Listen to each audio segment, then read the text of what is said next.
Microcytic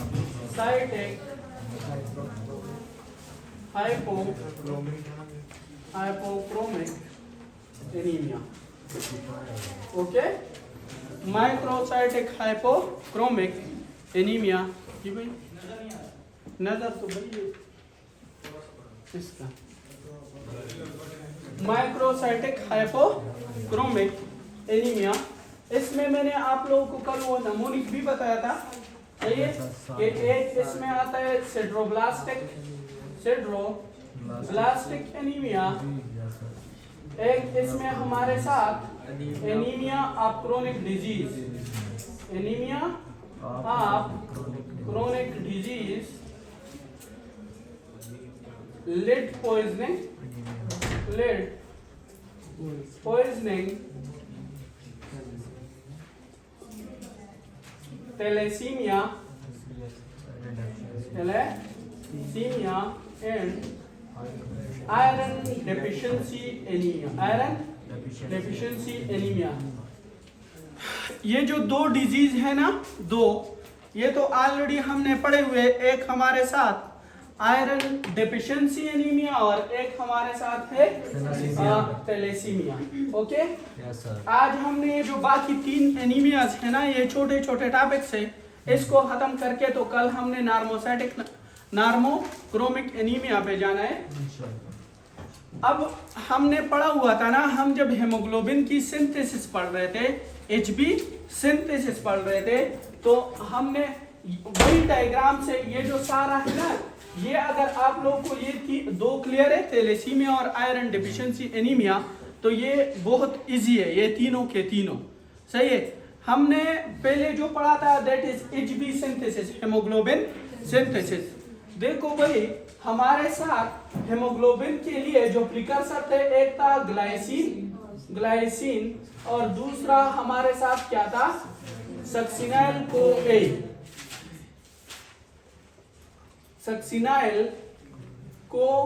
ए, सही है।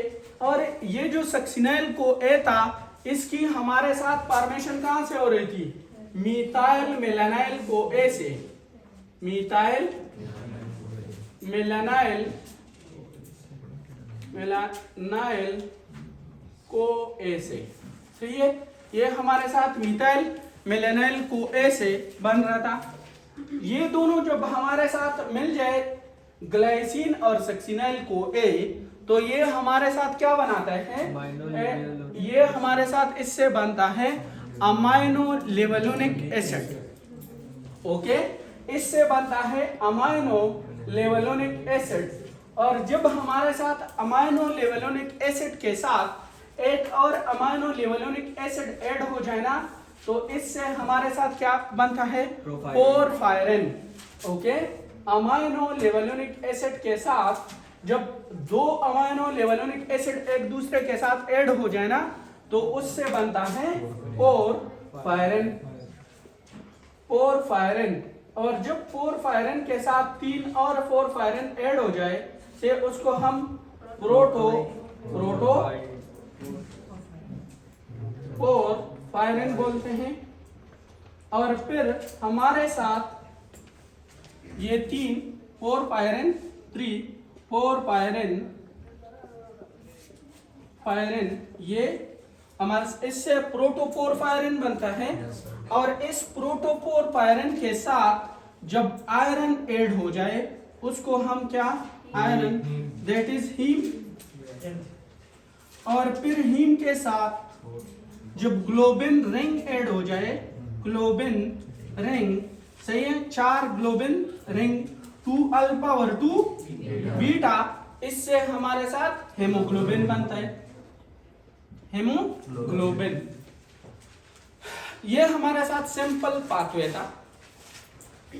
ये यहां जो एंजाइम यूज हो रहा था यहां पे, उसको हमने क्या नाम दिया था, दैट इज मीथाइल मेलानाइल को ए म्यूटेस, MMA म्यूटेस।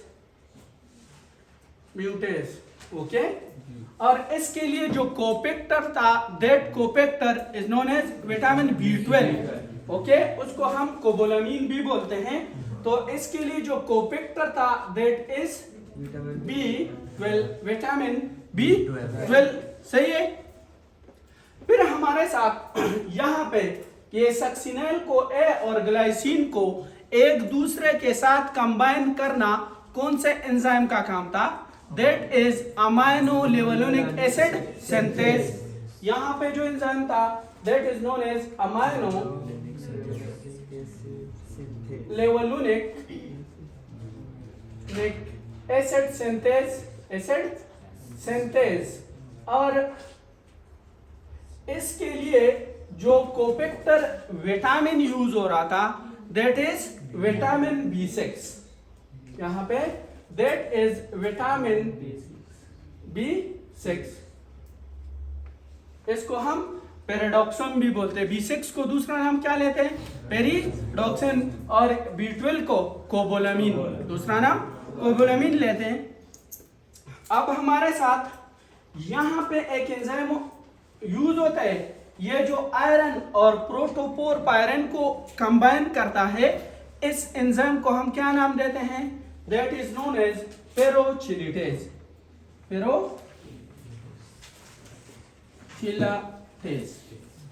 ओके। इसको देख के ना हमने क्या पढ़ना है? हमने सिड्रोब्लास्टिक एनीमिया और ये लिड पॉइजनिंग, ये दो डिजीज पढ़ने हैं, सही है। अगर इसका हम आइडिया है ना, तो ये जो सिड्रोब्लास्टिक एनीमिया है और लिड पॉइजनिंग ये बहुत इजी है, सही है। अब सिड्रोब्लास्टिक एनीमिया क्या चीज है? What is सिड्रोब्लास्टिक anaemia? तो देखो, मैंने आप लोगों को बोला था स्टार्ट में कि हेमोग्लोबिन नहीं है, वो आयरन और हीम से बनता है।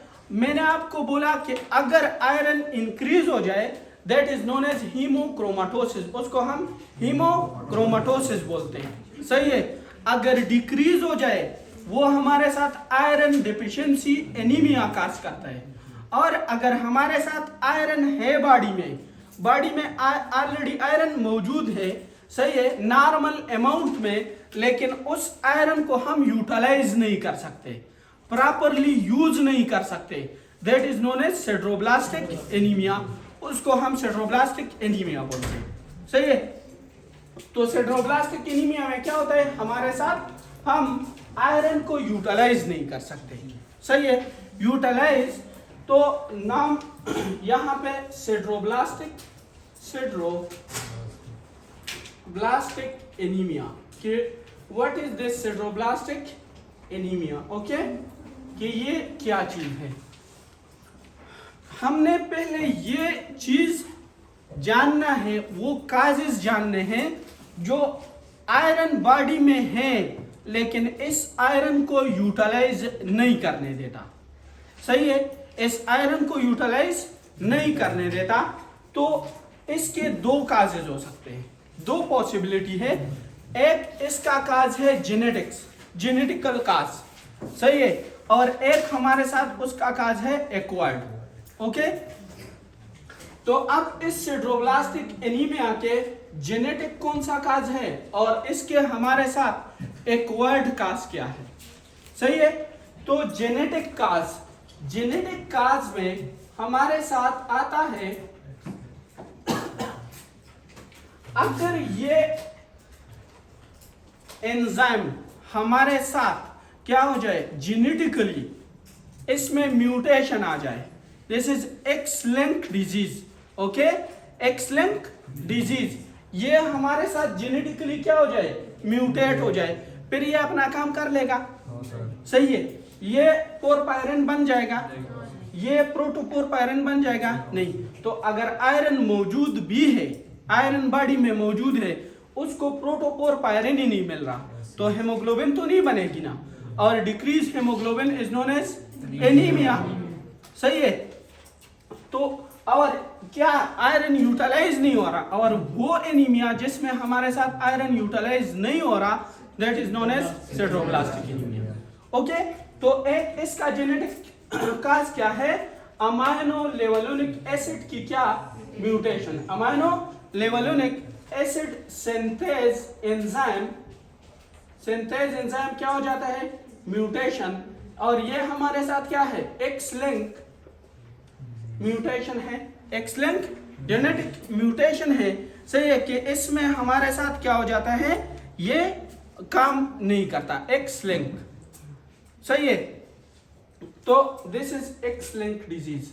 कि देखो हमारे साथ क्या होता है, एक्स लिंक डिजीज। हमारे बॉडी में कुल कितने क्रोमोसोम्स है, 46, और इसके पेयर कितने हैं, 23।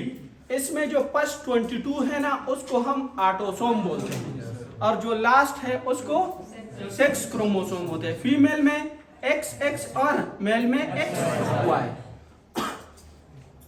ये तो इसका जेनेटिक काज हो गया। अब हमारे साथ इसका जो एक्वायर्ड काजेज है, एक्वायर्ड मीन कि आफ्टर बर्थ इसके कौन से काजेज हो सकते हैं। तो एक हमारे साथ इसकी क्या है, एक्वायर्ड काज, एक्वायर्ड काज। एक्वायर्ड काज इसका क्या है, देखो हमारे साथ अगर इस विटामिन B12 की डिफिशियंसी आ जाए, विटामिन B12 की डिफिशियंसी आ जाए, तो ये हमारे साथ इसको ये सारा पाथवे फिर बनेगा, ये सारा पाथवे, क्योंकि ये सक्सिनेल को ए ही हमारे साथ अवेलेबल नहीं होगा। तो ग्लाइसिन के साथ जब सक्सिनेल को ए नहीं, तो अमाइनो लेवोनिक एसिड हमारे साथ नहीं बनेगा। सही है। तो एक इसकी हमारे साथ vitamin B12 deficiency, vitamin B12 deficiency number 1। दूसरा, अगर हमारे साथ इस B12 की डिफिशियंसी आ जाए, सही है, सॉरी B6 की डिफिशियंसी, ये एंजाइम पर हमारे साथ काम कर सकता है, ये काम नहीं। और जब ये एंजाइम काम नहीं करेगा, ये नीचे ये पाथवे सारा काम करेगा, फिर नो। तो अगेन नेक्स्ट काज क्या है, विटामिन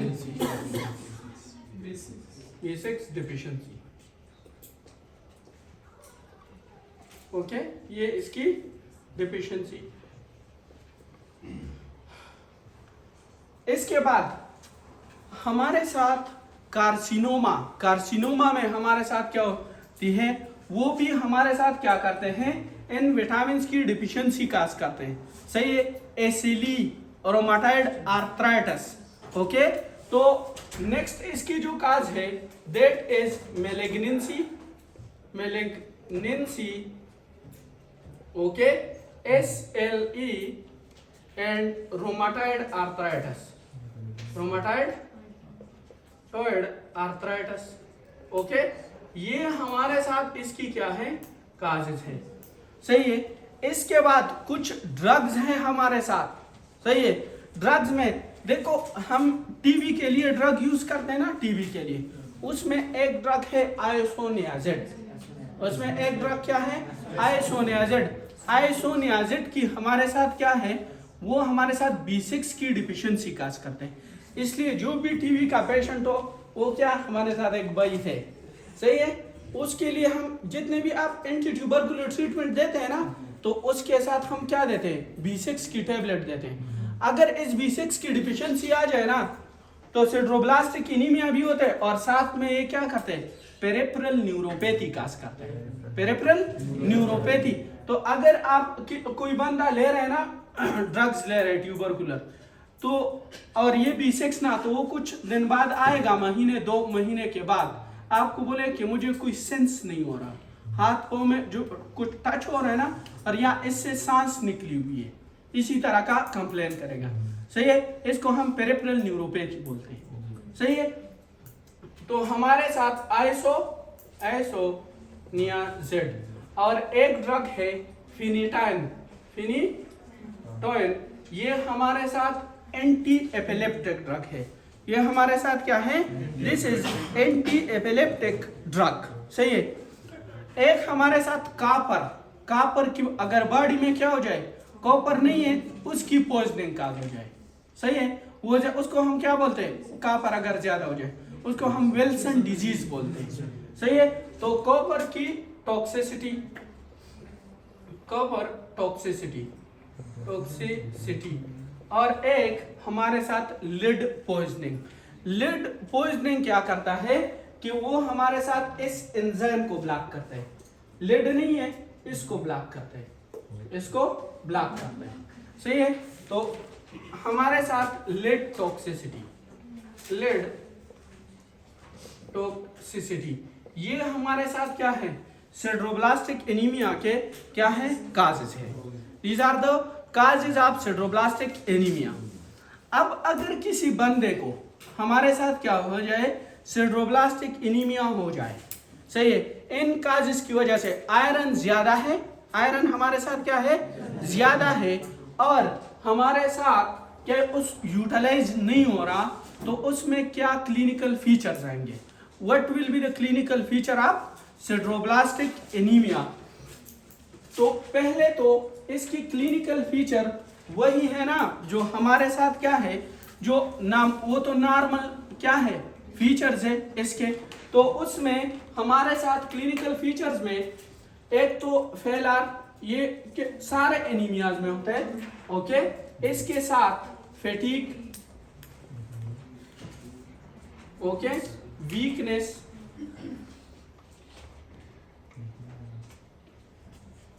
वीकनेस के साथ क्या होगा, इसमें क्लाउडिकेशन, क्लाउडिकेशन के साथ टेकिकार्डिया, टेकिकार्डिया, साथ में टेकिपनिया। ये tachycardia mean increase heart rate, tachypnoea mean increase respiratory rate. तो ये हमारे साथ क्या है, ये इसके क्लिनिकल फीचर्स है। इसमें दूसरे, इसमें हमारे साथ क्या होगा, और ये आयरन हमारे साथ क्या हो जाता है, अगर ये इस तरह यूज, तो आयरन हमारे साथ क्या हो जाएगा, ओवरलोड हो जाएगा, वो हमारे साथ ओवरलोड हो जाएगा, and that can lead to what, haemochromatosis, that can lead to haemochromatosis. और उसकी वजह से हमारे साथ लिवर डैमेज हो सकता है, स्प्लीन डैमेज हो सकता है, पेनक्रियाज डैमेज हो सकता है, आपका हार्ट डैमेज हो सकता है, आपका ब्रेन डैमेज हो सकता है। तो ये हमारे साथ क्या है, इसके क्लिनिकल फीचर्स है। सही है। उसकी टॉक्सिसिटी की वजह से हमारे साथ क्या आएगी, उसके डिफरेंट इफेक्ट्स आएंगे। अब ये तो इसके क्लिनिकल फीचर्स हो गए, सही है। ये यहाँ पे इस बुक में सारे के सारे दिए हुए यहाँ पे, ठीक है, इसमें दिए हुए फर्स्ट एड में इसके काजेस क्या है। अब जो मोस्ट इंपोर्टेंट है ना, इसमें सेम फीचर होंगे लाइक आयरन डेफिशिएंसी एनीमिया, सही है, आयरन डेफिशिएंसी एनीमिया की तरह क्लिनिकल फीचर्स होंगे। अब इसको और आयरन डेफिशिएंसी एनीमिया को आपने डिफरेंशिएट कैसे करना है, देखो सीबीसी पे तो वही एचबी डिक्रीज आ जाएगा। सीबीसी पहला टेस्ट आपने क्या करना है, इन्वेस्टिगेशन में, इन्वेस्टिगेशन जब आप करोगे, इन्वेस्टिगेशन में आपको सबसे पहले क्या करना पड़ेगा, सीबीसी। सीबीसी पे आपके साथ क्या आएगा, एचबी डिक्रीज, सही है, और MCV decrease, MCHC decrease, MCV mean corpuscular volume decrease, MCHC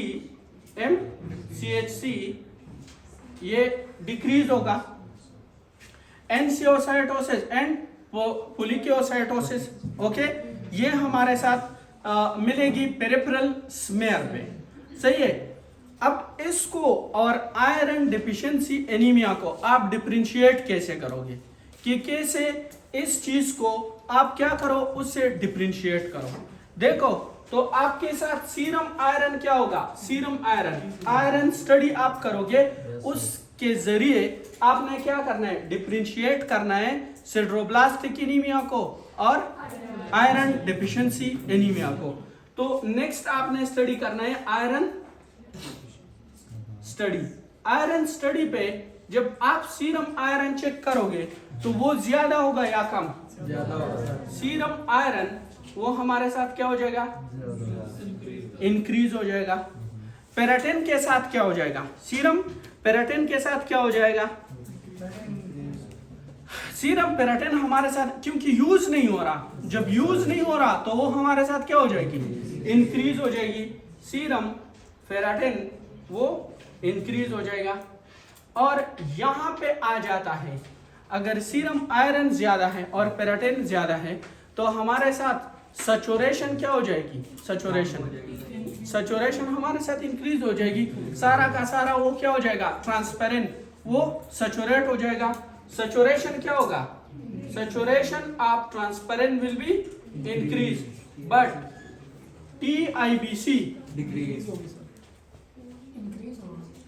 TIBC वो हमारे साथ क्या हो जाएगा, that will be decrease। TIBC mean affinity of the transparent for iron, तो TIBC हमारे साथ क्या हो जाएगी, डिक्रीज हो जाएगी। अब इसका जो इन्वेस्टिगेशन ऑफ चॉइस है वो उसका क्या होगा, what is the investigation of choice, investigation of choice वो आपने क्या करना है, वो तो हो गया ना। आयरन स्टडी हम इसमें इसलिए करते हैं कि हम आयरन, देखो आयरन डिफिशिएंसी एनीमिया में क्या होता है, उसमें serum iron decrease, ferritin decrease, saturation हमारे साथ क्या होती है, डिक्रीज, और TIBC वो इंक्रीज होता है। इसमें क्या होता है, अपोजिट है उसका, इसमें उसका अपोजिट आएगा, सही है। इसका इन्वेस्टिगेशन ऑफ चॉइस जो हमारे साथ है that is bone marrow biopsy. Bone मेरो में क्या होगा कि वहां पे हमारे साथ सिड्रोब्लास्टिक सेल्स होंगे, क्या होंगे, बोन मेरो में हमारे साथ आपको क्या मिलेगा, सिड्रोब्लास्टिक सेल्स मिल जाएंगे। And what is sideroblastic cell, sideroblastic cell क्या होता है, माइटोकॉन्ड्रिया जो है ना, माइटोकॉन्ड्रिया, इसमें हमारे साथ आयरन एक्यूमुलेट हो जाते हैं, और जब आयरन एक्यूमुलेट होगा ना तो उसके लिए कल मैंने आपको बोला था कि हमारे साथ आयरन को कौन सा स्टेन देते हैं हम, प्रूशियन ब्लू स्टेन उसको लग जाता है, सही है, उसको Prussian blue stain, and that is known as sideroblastic cell, उसको क्या, सिड्रोब्लास्टिक सेल और ब्लास्टिक सेल, ओके। तो बोन मेरो बायोप्सी पे आपको क्या मिलेगा, sideroblastic cell, that is bone marrow biopsy, bone marrow biopsy, उस पे आपको सिड्रोब्लास्टिक सेल मिलेंगे। और एक इसमें जब आप RBC चेक करोगे ना, RBC, तो RBC तो M मैच्योर होगा, RBC क्या होगा, M मैच्योर। ये हमारे साथ जो RNA है ना, राइबोसोमल RNA, उसकी हमारे साथ ब्रेकडाउन नहीं करने देता, और जब RNA, राइबोसोमल RNA हमारे साथ सेल में ज्यादा होगा, RBC में राइबोसोमल RNA क्या है, इंक्रीज है।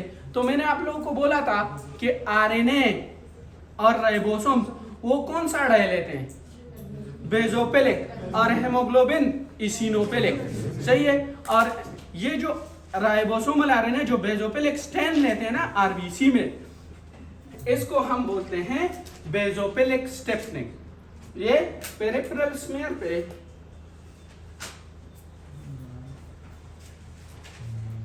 बेजोपेलिक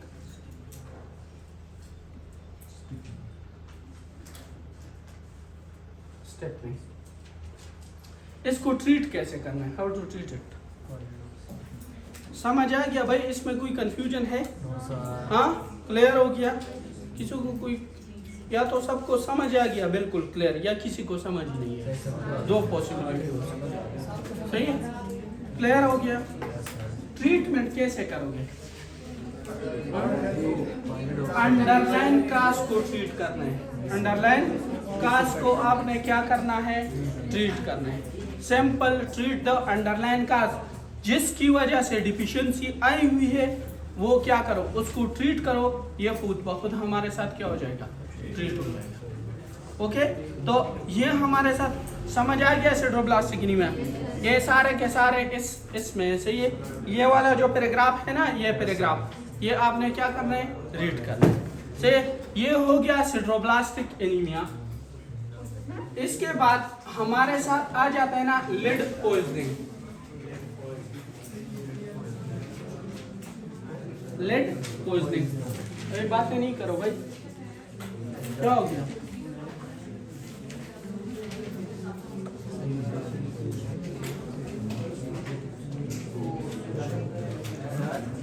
सर ये जेनेटिक म्यूटेशन क्या है? उसके लिए ब्लड ट्रांसफ्यूजन। ओए ये ओए यार बातें नहीं करो ना, बातें नहीं करो। ग्लाइसिन एंड हमारे साथ, सॉरी ये मैंने रख किया सक्सिनाइल को फिर इसको इकट्ठा करके अमाइनो एसिड और फिर इसके साथ अमाइनो लेवलिक एसिड ऐड करके हमारे साथ क्या आ जाता है फोरपायरिन। और ये फोरपायरिन एक स्टेप पे, ये जब हम एक स्टेप इसमें डिफरेंट एंजाइम हो जाता है, उसमें एक एंजाइम हमारे साथ होता है। अब लेड पॉइजनिंग है ना, lead poisoning, lead poisoning, what is lead poisoning और इसकी हमारे साथ क्लिनिकल फीचर। लेड पॉइजनिंग का मतलब ये है कि हमारे बॉडी में लेड जो है ना उसकी मिकदार बढ़ जाए, सही है, उसकी मिकदार क्या हो जाए, वो हमारे बॉडी में बढ़ जाए। और कितने से बढ़ जाए, मोर देन 5 मिलीग्राम पर डिसीलीटर, मोर देन 5 माइक्रोग्राम पर डिसीलीटर।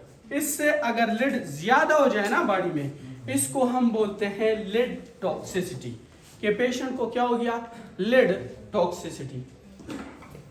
अब अगर लेड इंक्रीज हो जाए, इसका बॉडी पे क्या इफेक्ट होगा, इसका बॉडी पे क्या इफेक्ट होगा।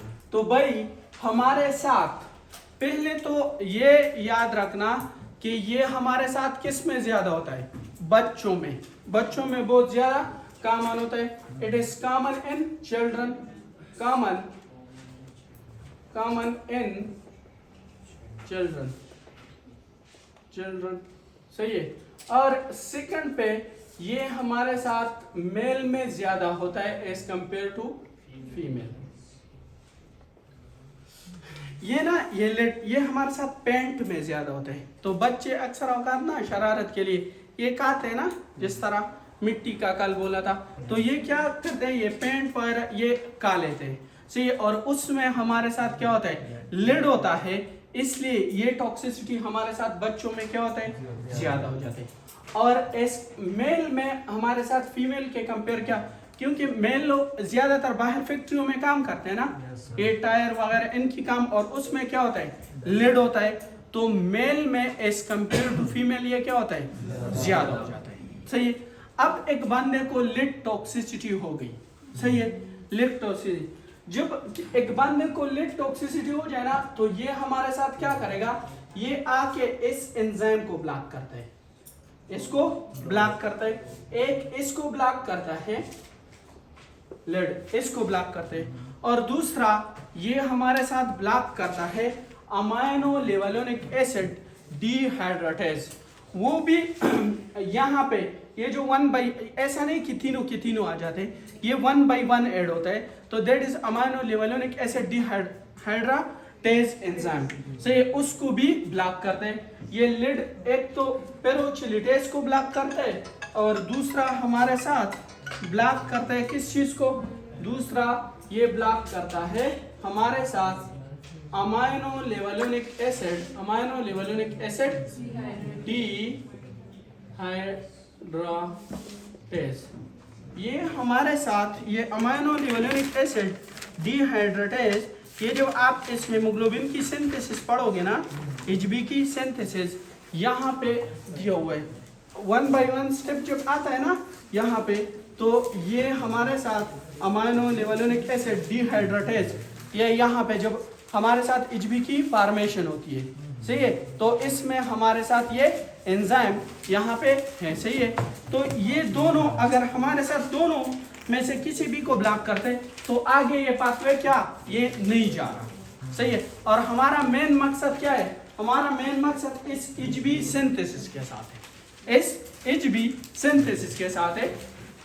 तो भाई ये जब ब्लॉक हो जाए तो हमारे साथ आगे यानी, और ये लिड टॉक्सिसिटी ये नहीं कि सिर्फ एनीमिया काज करते हैं, ये लिड जाके हमारे साथ और भी बहुत सिस्टम को इफेक्ट करते हैं, लाइक ब्रेन को इफेक्ट करते हैं, लिवर को इफेक्ट करता है, GIT को इफेक्ट करता है, सही है। तो इसके हमारे साथ क्या होगा, डिफरेंट साइन सिम्टम होंगे, सही है। अगर ये ब्लड पे हेमेटोलॉजी पे इफेक्ट करते हैं तो ये हमारे साथ क्या करेगा, ये हमारे साथ काज करेगा सिड्रोब्लास्टिक एनीमिया, ये हमारे साथ क्या सिड्रोब्लास्टिक एनीमिया काज करते हैं, सही है। लेकिन इसके अलावा इस लिड पॉइजनिंग के और क्या क्लिनिकल फीचर्स आएंगे हमारे साथ, सही है।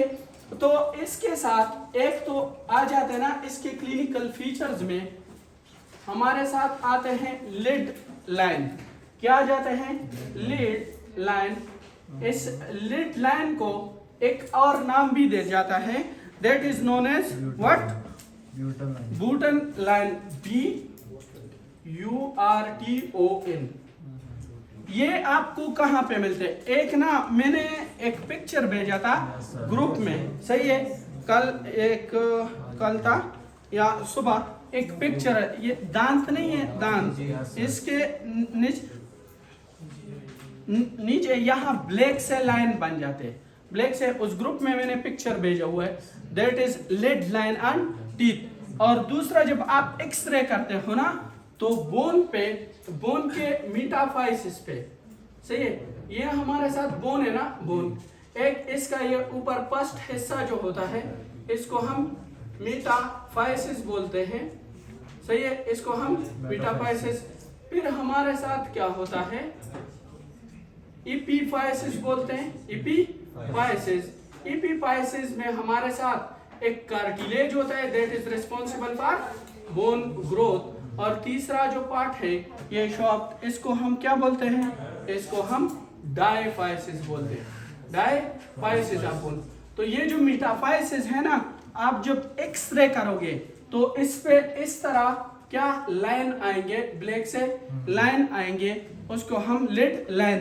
तो लिड लाइन आपको कहाँ पे मिलेंगे, ये आपको मिलेंगे कहाँ पे, एक आपको मिल जाते हैं टीथ पे, और एक जब आप एक्सरे करोगे ना तो बोन पे, लॉन्ग बोन के किस पे, मेटाफाइसिस पे, ओके। तो ये आपको ब्यूटन लाइन ये मिलते हैं टीथ पे, टीथ, और दूसरा हमारे साथ मेटाफाइसिस आप, मेटाफाइसिस आप लॉन्ग बोन, मेटाफाइसिस आप लॉन्ग बोन, ओके, दो जो है। दूसरा ये हमारे साथ क्या करते हैं, ये हमारे साथ अगर बच्चे हैं ना, बच्चों में, तो बच्चों में ये हमारे साथ कास करते हैं किस चीज को, ये एक्चुअली ये डीमाइलिनेशन कास करते हैं, माइलिन शीथ को डैमेज करते हैं, सही है। ये हमारे साथ माइलिन शीथ आप दो न्यूरॉन डैमेज करते हैं। जो माइलिन शीथ है ना, न्यूरॉन का माइलिन शीथ, वो हमारे साथ CNS में ओलिगोडेंड्रोसाइट बनाते हैं। CNS में ये आपके क्वेश्चन में आता है कि CNS में हमारे साथ माइलिन शीथ कौन बनाता है, CNS में माइलिन शीथ को बनाने वाला हमारे साथ जो सेल है ओलिगोडेंड्रोसाइट, ओके। और जो PNS है, PNS इसमें हमारे साथ है Schwann cell, Schwann cells, okay. ये आपके MCQs में आते हैं कि PNS में और CNS में कौन कौन से, ब्रेन एंड स्पाइनल कार्ड, ये हमारे साथ सेंट्रल नर्वस सिस्टम है, और हमारे साथ जो स्पाइनल नर्व है और क्रेनियल नर्व है वो हमारे साथ पेरिफेरल नर्वस सिस्टम में आते हैं, ओके। तो एक ये हमारे साथ लिड लाइन, सही है। दूसरा एन्सेफेलोपैथी, तो ये माइलिन शीथ जब डैमेज होता है तो एन्सेफेलो, तो बच्चों में क्या होगा, बच्चे हमारे साथ उसका IQ लेवल क्या होगा, डिक्रीज, सही है। उसकी जो नॉर्मल ग्रोथ है ना वो प्रॉपरली नहीं होगी, सही है, उसकी नॉर्मल ग्रोथ वो हमारे साथ नहीं होगी। और बड़ों में क्या होता है, बड़ों में ये हमारे साथ डीमाइलिनेशन करते हैं, उस डीमाइलिनेशन से एक हमारे साथ रेडियल नर्व डैमेज होता है और एक कॉमन पेरोनियल नर्व डैमेज होता है, कॉमन पेरोनियल नर्व। अगर कॉमन पेरोनियल नर्व डैमेज हो जाए that can lead to foot drop, okay. तो सेकंड बच्चों में एनसेफेलोपैथी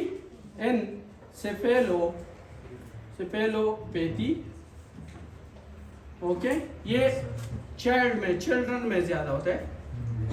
ओके, और दूसरा हमारे साथ फुट ड्रॉप किसकी वजह से होगा? That is because of common peroneal nerve, और ये common peroneal nerve is the branch of what? It is the branch of sciatic nerve नहीं है, ये उसका ब्रांच है। इसको दूसरा नाम कॉमन फिबुलर नर्व भी बोलते हैं। Common peroneal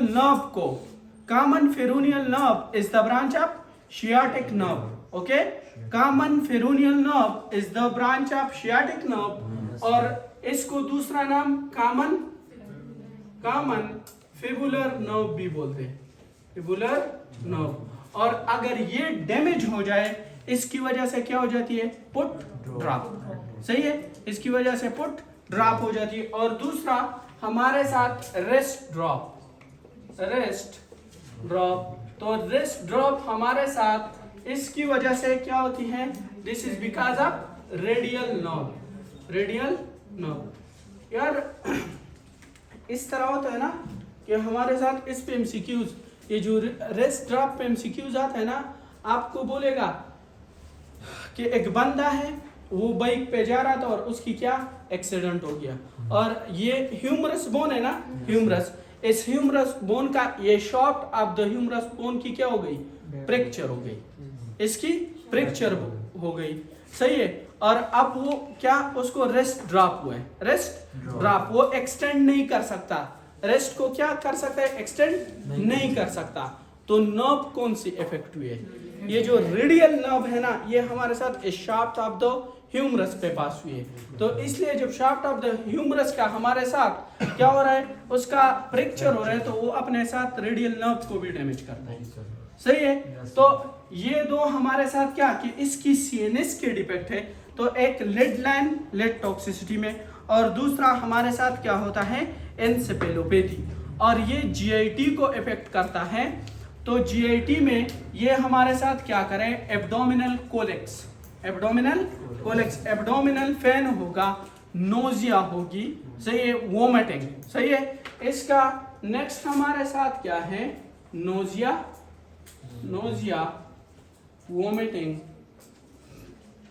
vomiting and colic, abdominal colic.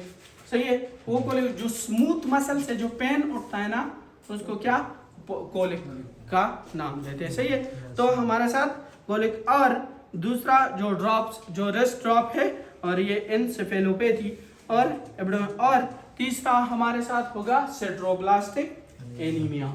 Most important is सिड्रोब्लास्टिक anaemia. Okay, तो ये इसके हमारे साथ क्या है? क्लिनिकल फीचर्स आएंगे। लेड लाइन, ओके, एनसेफेलोपैथी से एब्डोमिनल कोलिक, नोजिया, वोमिटिंग, सही है, और सिड्रोब्लास्टिक एनीमिया। ओके, इसको हमारे साथ हमने इन्वेस्टिगेट कैसे करें? How to investigate?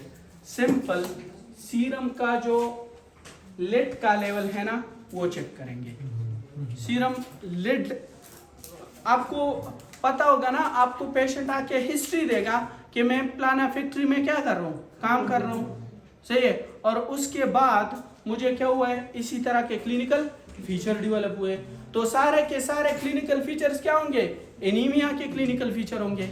एनीमिया के क्लिनिकल टिकिकार्डिया, हमारे साथ वीकनेस, फैटीग, सही है, और हिस्ट्री के टायर की किसी फैक्ट्री में काम कर रहे हैं, तो आपका माइंड कहाँ पे चला जाता है कि मे भी ये लेड की टॉक्सिसिटी हो। और जब आप सीरम लेवल आप लेड चेक करते हो ना, तो वो हमारे साथ कितनी होगी? That is more than 5 microgram per decilitre हो गया। तो this is the diagnose of lead toxicity और सिड्रोब्लास्टिक एनीमिया।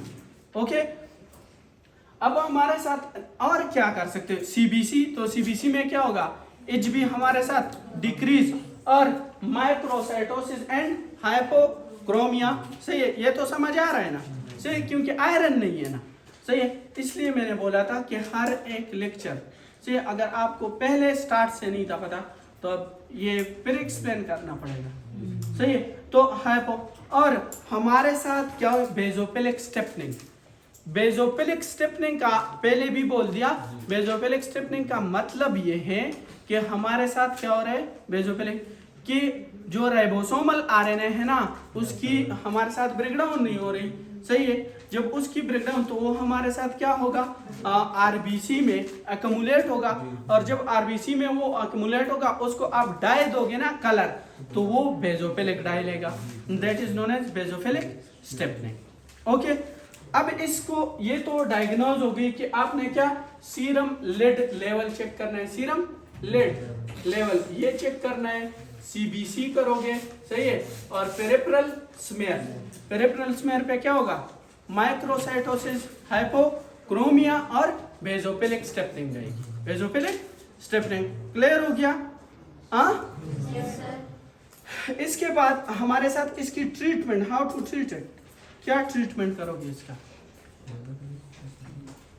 पहले यार इस तरह करते हैं कि इसकी ट्रीटमेंट में हम एक तो गैस्ट्रिक लावाज करते हैं, gastric lavage, gastric lavage mean with plenty of normal saline, इंजी आप डालोगे और उस पे आप नॉर्मल सलाइन डाल दोगे, 5 लीटर पे करते हैं, okay, 5 litre normal saline inject करोगे, सही, और उसको दोबारा वापस क्या कर लोगे, करना है, वापस निकालना है।